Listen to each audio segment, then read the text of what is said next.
Do you know what a saint is?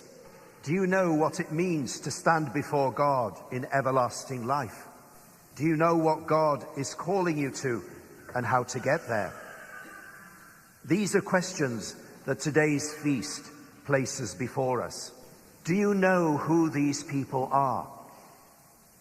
That was the question an elder put to John in our first reading from the book of Revelation. And the elder, confronted with John's lack of understanding, answers the question himself.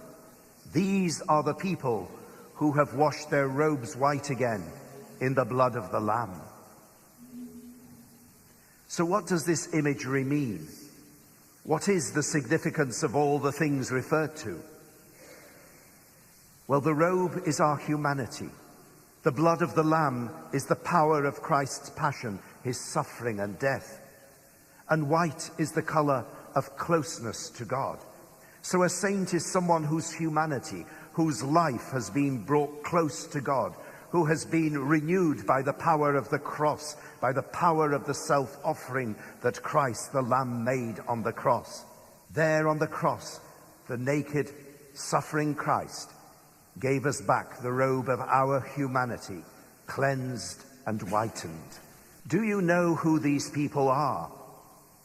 St. John's letter reminds us that it is God who loved us first, and in Jesus, he has made us his adopted sons and daughters. Our very lives, our existence, our gifts, who we are all a gift of God's love.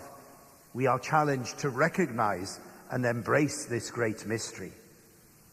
In Christ, God has given himself entirely to us and has called us to a personal and profound relationship with him. The more we imitate Christ and remain united to him, the more we enter into the mystery of divine holiness. We discover that we are infinitely loved by God, and this moves us to love our brothers and sisters. Loving always means an act of self-denial, losing oneself, and it is in this way that we obtain an everlasting joy. Do you know who these people are? Today's gospel passage from Matthew presents us with the Sermon on the Mount. In the Beatitudes, we are given examples of what it means to live a life of holiness.